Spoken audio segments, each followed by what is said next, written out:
Filipenses 2, del 1 al 10, para diferenciar o entender lo que es un creyente genuino de lo que no lo es. Pablo va a hablar de que en Filipo había falsos profetas, había personas que no eran realmente hijos de Dios. Y nos va a decir cómo de verdad o quién de verdad es un hijo de Dios. Qué garantía de calidad, ¿no? Eso como si te dicen jamón de jabugo, tú ya sabes que ese tiene garantía de calidad. Porque esto es lo mismo, es un distintivo de la garantía de calidad de que somos hijos de Dios. Así que vamos a leer Filipenses 2, del 1 al 10 solamente, porque no podemos abarcar en un culto todo el capítulo. Y dice: por tanto, si alguna consolación en Cristo, si algún consuelo de amor, si alguna comunión del Espíritu, si algún afecto entrañable, si alguna misericordia, completad mi gozo sintiendo lo mismo, teniendo el mismo amor, unánimes, sintiendo una misma cosa. Nada hagáis por contienda o por vanagloria, antes bien con humildad, estimando cada uno a los demás como superiores a él mismo, no mirando cada uno por lo suyo propio, sino cada cual también por lo de los otros. Haya pues en vosotros este sentir que también hubo en Cristo Jesús, el cual siendo en forma de Dios, no estimó el ser igual a Dios como cosa que aferrarse, sino que se despojó a sí mismo tomando forma de siervo, hecho semejante a los hombres. Y estando en la condición de hombre, se humilló a sí mismo, haciéndose obediente hasta la muerte y muerte de cruz. Por lo cual Dios también le exaltó hasta lo sumo y le dio un nombre que es sobre todo nombre, para que en el nombre de Jesús se doble toda rodilla de los que están en los cielos y en la tierra y debajo de la tierra. Maravilloso texto, ¿eh? Ya me podría sentar. Yo creo que la misma Biblia habla por sí sola. El texto en general nos está diciendo que una mente como la de Cristo es una mente que es humilde, una mente que es sierva, una mente de siervo. Eso es una mente como la de Cristo. Una persona que es humilde es una persona que tiene a Cristo. Pero ¿qué es la humildad? Porque muchas veces no tenemos claro lo que significa ser humilde. Una persona humilde no es una persona que tiene mala autoestima. Una persona humilde es una persona que tiene un concepto equilibrado de sí mismo y sabe perfectamente cuáles son sus límites, pero también cuáles son sus valores, cuáles son sus flaquezas, pero también cuáles son sus virtudes. Pero no basa quién es en ninguna de esas cosas. Su identidad no está puesta ni en sus logros ni en sus fracasos. Una persona humilde es una persona equilibrada, que sabe perfectamente quién es y no mira a los demás según él es. Por ejemplo, yo canto muy mal. Si Tati, que no ha venido, me midiera según lo que según lo bien que ella canta, me midiera a mí, pues me vería como una fracasada, porque yo no tengo el mismo talento que ella. Una persona que es humilde entiende que es diferente a los demás, pero no es superior ni inferior. ¿Me seguís? Es un concepto equilibrado de uno mismo. Pero no una mala autoestima. Ser humilde no es maltratarse, ser humilde no es decir que yo no sirvo, que yo no valgo. Es como si Marisol nos dijera que es muy fea. Sabemos que es muy guapa, pero ella quiere ser humilde y ella dice: ay, es que soy muy fea. No, es obvio que ella es preciosa. Ser humilde no se trata de rechazar lo que Dios me ha dado, quien yo soy. Dios me ha dado dones, no son méritos míos, me lo ha dado el Señor. Rechazar mis dones y mis talentos no me hace ser más humilde, me hace ser una inconsciente, o quizá una desagradecida o desagradecido. ¿Me estáis siguiendo? El ser humilde tiene más que ver no con negar lo que yo soy, sino con no focalizar en mí mismo, con no poner el foco en mí, sino en Dios y en los demás. Yo sé que quién soy, pero yo no estoy todo el día regodeándome en quién yo soy, sino que miro a Dios y miro al resto, y miro cómo en mis talentos y en mis dones yo puedo ayudar a los demás. Eso es ser humilde. No es negación de mis capacidades, porque tus capacidades no son tuyas por tus méritos. Tus capacidades son tuyas porque te las regaló el Señor. Ahora, ¿qué es la falta de humildad? Pues la falta de humildad, el antagonista de la humildad es el orgullo, la soberbia, la vanagloria. Es el pensar que soy superior a los demás por alguna razón, que me merezco más que otro. El pensar que necesito ser alabado y demostrar cosas. Por ejemplo, hago cosas buenas con el simple hecho de que los demás me alaben, no porque realmente tengo esa necesidad o ese deseo. ¿Me estáis siguiendo? Ser orgulloso es pensar que nadie es mejor que yo soy mejor que todo el mundo. Y medir a los demás con mis virtudes. Si yo soy buena cantante, miro a todos como yo soy. El que no es como yo, no sirve. El ser orgulloso, soberbio, nos ciega. Nos hace ciegos, porque no podemos ver las virtudes de los demás. Y nos hace ser necios, porque no aprendemos y no crecemos. Porque solo nos miramos a nosotros mismos. Y no puedo valorar las virtudes que yo no tengo. A mí, por ejemplo, y lo digo otra vez, siempre me ha encantado cantar. Y canto fatal, pero canto, yo lo doy todo. Mi marido va conmigo en el coche y dice, hija mía, no das ni una. Ni una. Bueno, no es mi responsabilidad. El Señor me ha hecho con este oído uno enfrente del otro. Pero si todo el mundo me valorara por cómo canto, sería muy injusto. No valdría nada, ¿verdad? Ser humilde es ser equilibrado. Porque, mira, en esta iglesia tan preciosa, Dios nos ha dado dones diferentes. Y a mí me encanta. Porque cada uno de los dones es como un reflejo, un aspecto de Cristo, ¿no? Yo a Jesús lo veo como algo redondo así y cada uno hacemos como el círculo. Y me encanta que no os parecéis a mí, ni yo a vosotros, porque así aprendo y me sumáis y yo sumo. Y esa es la iglesia. Dios nos ha hecho diferentes para que podamos contemplar y admirar los dones de los demás y podamos juntos, en pluralidad y en cuerpo, parecernos más a Cristo. Porque la vida cristiana no se vive en soledad, se vive en pluralidad, en cuerpo. Déjame decirte que ser humilde y servicial debe ser la consecuencia natural de nuestra nueva naturaleza en Cristo. Quiere decir, si tú has nacido de nuevo, lo natural, lo que te lleva al espíritu, a ser humilde, lo que te lleva a la carne es a ser egoísta y a ser soberbio. El impulso natural de servir a Dios te lo da el espíritu. No es en tus fuerzas, porque si no sería algo agotador. Es en la fuerza del Espíritu Santo que vive en ti. Y es como el sello de garantía de quien hemos creído. El verdadero amor que nos podemos dar los unos a los otros es un amor ¿de qué? De entrega y de servicio. Ese es el amor que nos habla la Biblia. Es un amor donde yo no busco mi propio bien sino del otro. Dice 1 Corintios 10:24. Ninguno busque su propio bien sino el del otro. Y esto es esencia de vida cristiana. Bueno, nos vamos a poner en el texto. Ahora bien, yo tengo que entender también qué es lo que he recibido de Dios. ¿Qué tengo yo que he recibido de Dios tan grande que me hace vivir en servicio a Dios y a los demás?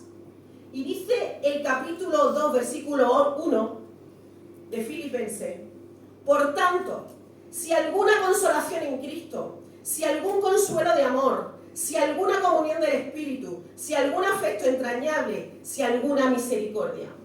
Me encantó descubrir que este versículo en el original significa por supuesto que. Ahora vamos a leerlo con el por supuesto que. Dice, por supuesto que tenemos consolación en Cristo. Por supuesto que somos consolados por Él. Por supuesto que nos ha dado un afecto entrañable. Por supuesto que nos ha dado toda misericordia. Todo eso hemos recibido por el hecho de ser hijos de Dios. El texto lo que está diciendo, y Pablo, todo lo que tú necesitas ya lo has recibido en Cristo. Tú ya no necesitas nada más, porque tienes a Cristo en tu vida.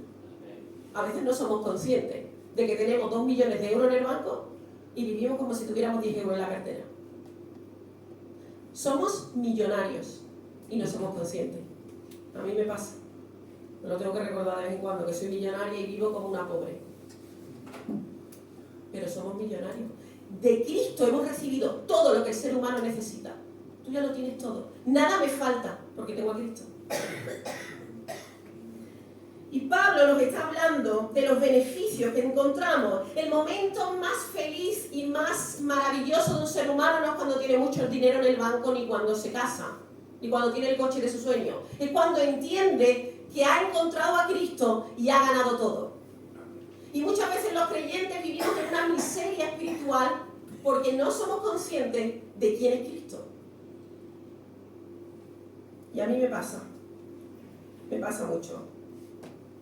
De Cristo emanan las bendiciones que necesitamos. Él es la fuente. Él nos ha bendecido con consuelo sobrenatural, con consuelo de amor. Mira, me gustaba mucho hablar con mi suegra cuando le pasó lo de la cena, que ella me decía, estoy triste pero gozosa. Y ella me decía muchísimo eso. Y yo digo, es que ese es el consuelo del Espíritu. Estoy hecha polvo, me han amputado las piernas y los dedos, pero tengo gozo. Pero estoy muy triste, pero tengo gozo.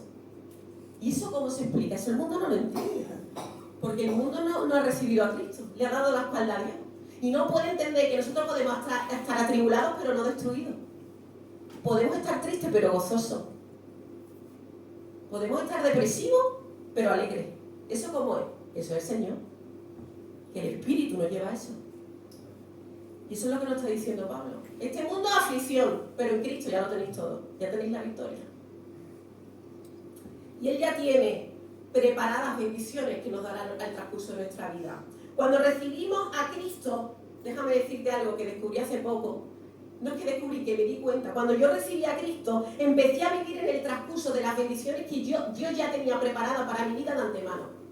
En su soberanía, Él me la va a ir dando. Pero tú ya lo tienes todo con Cristo, ya lo tienes todo ganado. No va por tus méritos ni por tus esfuerzos. Esto es por la gracia de Dios. Y Él va a ir dándote conforme a su voluntad y conforme vaya moldeando tu vida las bendiciones que Él ha preparado para ti. Ahora, ¿cómo respondo yo a esto? ¿Cómo respondo yo a estas bendiciones tan alucinantes y tan grandes que me ha dado el Señor? Porque ese servicio a Dios debería ser la consecuencia natural del agradecimiento tan grande que tengo. El servir a los demás no debe ser un lastre, el servir a Dios no debe ser una carga. Debe ser un ímpetu que nace del corazón por el Espíritu Santo. Porque me lo ha dado todo y yo vivo agradecida por todas sus bendiciones. Servir al Señor es un tesoro. Es por puro agradecimiento. Una mente que entiende esto es una mente humilde. Una mente como la de Cristo. Ahora, yo tengo que entender todo lo que he recibido de Dios. Que soy extremadamente bendecido. Pero yo tengo que saber de qué manera sirvo a Dios. Y dice Pablo, en el versículo 2. Ya sabéis que siempre se me seca la boca. Yo no sé si es la pasión. Pero dice Pablo en el versículo 2.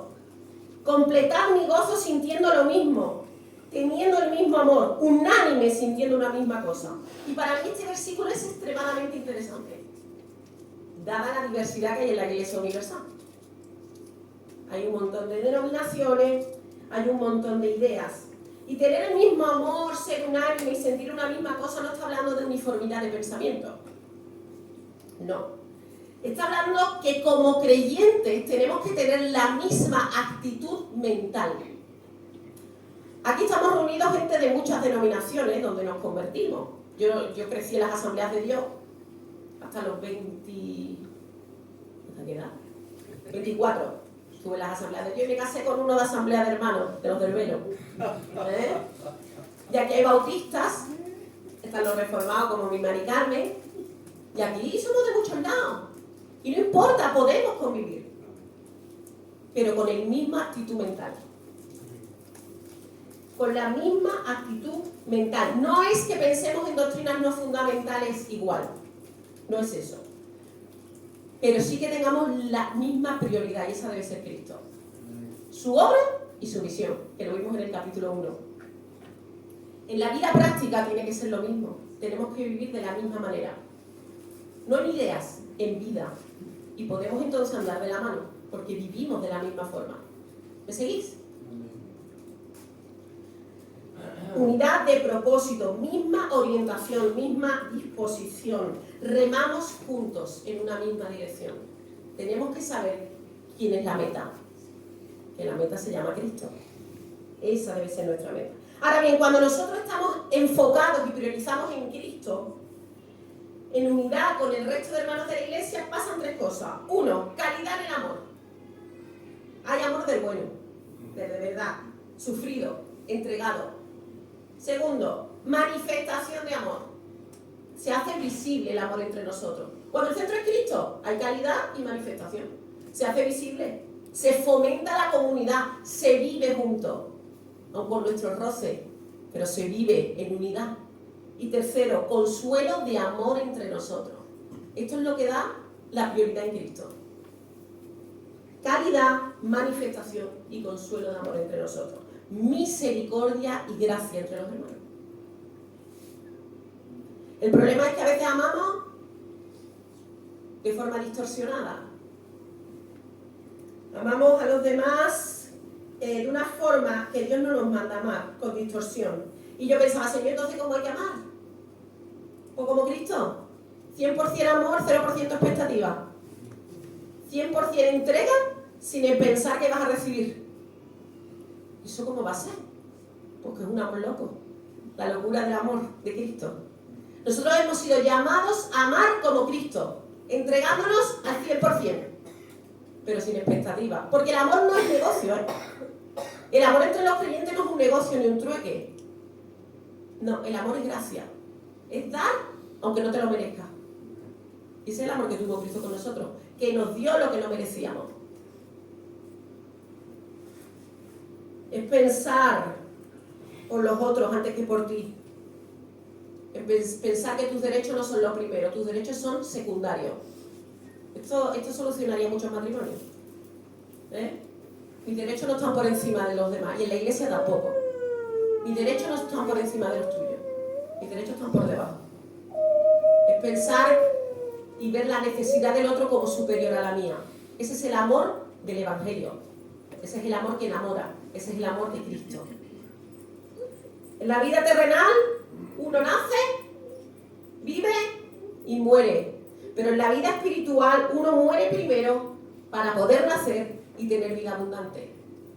Y tú y yo somos llamados a morir a nosotros mismos cada día para vivir una vida abundante. La vida de Cristo. Cuando hay ego, cuando hay orgullo, no hay una vida abundante. Hay una vida perdida. Ahora dice el texto: nada hagáis por contienda o por vanagloria, antes bien con humildad, estimando cada uno a los demás como ¿qué?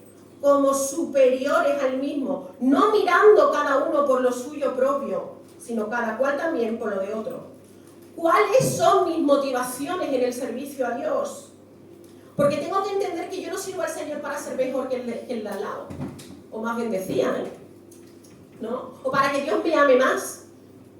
Yo sirvo al Señor porque me nace, porque tengo al Espíritu Santo, por agradecimiento, porque mis hermanos y mi Cristo lo son todo. Su obra y su misión es centro en mi vida. Ya lo decía el capítulo 1. Es un regalo, aunque haya sufrimiento y cansancio, servir al Señor. Y el mundo a veces tiene sus propias motivaciones distorsionadas a la hora de servir a los demás, ¿verdad? Busca el negocio, busca la importancia. Muchas veces en la iglesia se mete la importancia. Queremos servir al Señor para tener poder, fama, dinero. ¿Cuántos falsos profetas hay ganando millones de euros o de dólares con unos pedazos de barco y de coche por ganancias deshonestas? Nosotros nos hemos llamado a servir al Señor con esa actitud de corazón. A veces, por el contrario, servimos al Señor para que no me critique. Vengo a la iglesia con los ojitos de mi cara. No quiero estar, pero por el que dirán. Señor, eso no le vale. Eso es humo delante del Señor. No miremos los demás, miremos lo que piensa el Señor de nosotros. Vengamos a la iglesia genuinamente. Sirvamos a los demás porque nos nace. No por el que dirán o por las apariencias. Dios no quiere actores, Dios quiere gente de verdad, con sus defectos y con sus virtudes. Pero de verdad, que no pasa nada. Que si se te ven tus pecados, yo tengo más. No pasa nada. El Señor quiere gente de verdad, que le ame de verdad y que le sirva de verdad. El Señor no está tan interesado en nuestros dones, sino en nuestro carácter. ¿De qué le sirve al Señor que tengas tú todos los dones del mundo, que sepas latín y hebreo, que sepas pintar y cantar, predicar, ser misionero, todo el mundo, y tu corazón está sucio de pecado y tu actitud con los demás es mala? Mejor que tenga un don y el carácter de Cristo. Así sí, así serás luz y así brillarás y así serás bendecido. Dios, el hecho de servir no es por servir. Dios no quiere que sirvas por servir. Dios quiere transformarte, tu carácter. Y está mucho más interesado no en que se hagan las cosas. El Señor no le hace falta servidores, ¿eh? Él tiene un montón de ángeles que le hacen las cosas y le adoran todo el día. Él lo que quiere es transformar tu carácter. Que seas más como Jesús. Dios está mucho más interesado en tu santidad que en tu felicidad. Dios no está interesado en tu éxito como el mundo lo entiende. Dios quiere que Gálatas 5:22 sea una realidad en nuestra vida. Amor, mansedumbre, perdón, templanza. La templanza no se lleva bien conmigo. Dominio propio, fe. ¿Cómo me relaciono con los demás? Porque cuando yo tengo un carácter como el de Cristo, estoy predicando el Evangelio sin abrir la boca. No me hace falta, porque estoy siendo luz. Y hay algo que a mí me gusta y es autoexaminarme. A lo mejor lo hago de más, otros lo hacen de menos, pero tenemos que autoexaminarnos. ¿Cómo le hablo a los demás? ¿Cómo me relaciono? ¿Tengo autocontrol? ¿Soy generoso? ¿Perdono a los demás? ¿Soy paciente? ¿Muestro misericordia? ¿Hago siempre lo que me apetece? Así es donde se muestra Cristo, en el día a día. Y cuando termina el día y nos autoexaminamos, Señor, ¿estoy siendo como tú o no? Ayúdame. Esto no es mi fuerza, esto es la obra del Espíritu Santo, pero yo me tengo que rendir. Yo me tengo que rendir. Esto no lo digo por experiencia. Yo también lucho. Jesús dijo, aprended de mí que soy ¿qué? Manso y humilde. Y me encanta lo que dice después, porque hallaréis descanso para vuestras almas. Un alma que no es humilde no tiene descanso. Un alma que no es mansa no tiene paz. La paz viene de un carácter que es humilde. Una mente humilde es una mente mansa y llena de paz, de descanso. Pero es más que no dijo que había que ser buenos cantantes. Dijo que había que ser manso y humilde para hallar descanso. Por ti, es por ti. Porque la soberbia nos mata. Dice Proverbios 29:23, la soberbia del hombre le abate, pero el humilde de espíritu recibirá honor. Yo no quiero vivir abatida. Yo quiero vivir en paz y descanso. Necesito ser humilde. Cristo, que era Dios, dejó ¿qué? Su posición de gloria para ser humilde y humillarse. Nosotros somos llamados a esto, entonces sin excusa. Y dice el texto, el cual siendo en forma de Dios, no estimó el ser igual a Dios como cosa que aferrarse, sino que se despojó a sí mismo tomando forma de siervo, hecho semejante a los hombres. Y estando en la condición de hombre, se humilló a sí mismo, haciéndose obediente hasta la muerte y muerte de cruz. El único que no tenía por qué humillarse se humilló. Y lo hizo por amor a nosotros y como ejemplo de lo que tú y yo debemos hacer. Él no tenía por qué humillarse, porque era Dios. Pero el Creador se hizo creación por nosotros. El alfarero vasija. El Señor de todo, siervo sufriente. Y esto es alucinante, pero Él es nuestro ejemplo de vida. Si Él lo hizo, nosotros no tenemos excusa. Y no solo lo hizo en su muerte. Él no solo se humilló en su muerte, sino a lo largo de su vida vivió de forma humilde. Y quiero que leamos una de las historias más famosas del Evangelio de Lucas, que es la primera boda que... ¿Cuál es la boda? La de Caná. Iba a decir, el que lo diga primero le invito una cerveza, pero no me lo has dicho. Ya las dicho, te invito a ti. Las bodas de Caná. Y ahí nos demuestra Jesús su humildad. No se sabe mucho de la boda en el sentido de que no sabemos el nombre ni del novio ni de la novia, pero es la primera señal que Jesús hace en su ministerio público. Y vamos a sacar unos detalles maravillosos de la historia, porque esta historia de la boda casi se convierte en una tragedia. Las bodas son ¿para qué? Para ir y para disfruten. Y esta boda casi se convierte en una tragedia porque en la cultura judía no podía faltar vino. Y aquí estaba escaseando el vino. Y eso era una deshonra para la familia. Así que vamos a leerlo. Juan 2, del 1 al 11. Dice, al tercer día se hicieron unas bodas en Caná de Galilea y estaba allí la madre de Jesús. Y fueron también invitados a las bodas Jesús y sus discípulos. Y faltando el vino, la madre de Jesús le dijo, no tienen vino. Y Jesús le dijo, ¿qué tienes conmigo, mujer?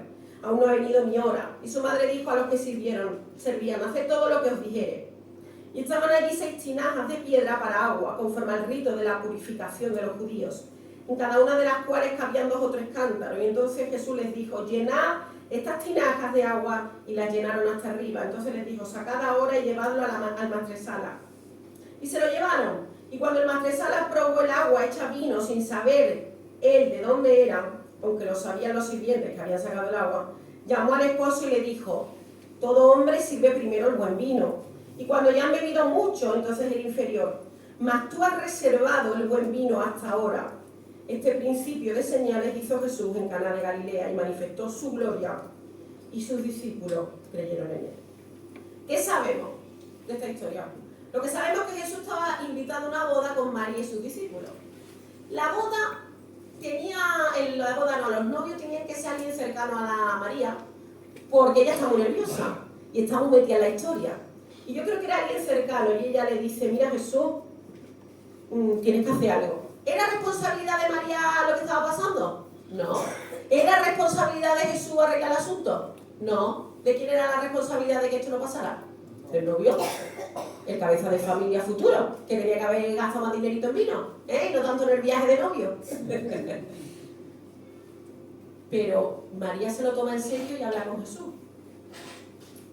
Y Juan describe cómo María le dice a Jesús, no hay vino, y María está preocupada, ¿no? Porque era una deshonra. Eso es, estaba yo pensando que como si tú vas a una boda y te vienes con hambre. Una vergüenza.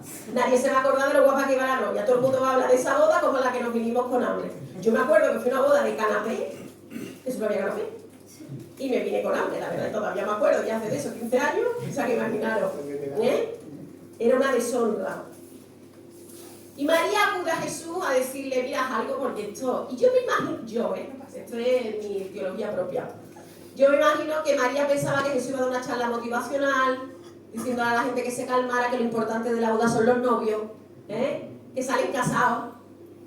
Pero Jesús no hace eso. Jesús pensó, digo yo, esto está más de una que alegre, con charlas no se va a solucionar el problema. Así que él hace un milagro extraordinario y maravilloso. Y es convertir el agua en vino, cosecha celestial. Esa gente no sabía el vino que se estaba bebiendo. Jesús no actúa y no se dirige a la gente, sino que crea, de hecho, vino, y vino en abundancia, de calidad muy superior. Entonces cuando el maestresala prueba el vino, le dice al novio, todo hombre sirve primero el buen vino, y cuando ya han bebido mucho, entonces el inferior, ¿no? Mas tú has reservado el buen vino hasta ahora. ¿Qué es la clave aquí en este texto? Es que los halagos, ¿quién se los está llevando? El novio. El texto dice que aunque Jesús había hecho el milagro, le había salvado la boda y había puesto un vino que era la caña, los halagos y las alabanzas no se las está llevando él, se las está llevando el novio. No hay reproche, no hay crítica para el novio, solo felicitaciones por el pedazo de boda que se están dando. Pero ¿quién había metido la pata? El novio. Juan nos está hablando no solo del milagro en sí, Juan nos está hablando del carácter de Jesús, nos está hablando de la actitud, de cómo Jesús trabaja desde su humildad. Él muestra ahí su humildad y su mansedumbre y su servicio. Primero, ¿en qué? En que honra a María. ¿Qué dicen los 10 mandamientos? Honrarás a tu padre y a tu madre, se lo decimos siempre en la escuela dominical, pero con 50 años también hay que honrar a nuestro padre y a nuestra madre. Y él está honrando a esa mujer, que es su madre terrenal, que lo ha cuidado. Él no quería, pero lo hace, la honra. Segundo, está honrando al novio, está haciendo todo para que sea el mejor día de la vida del novio, dándole lugar al maestresala y dándole lugar al novio.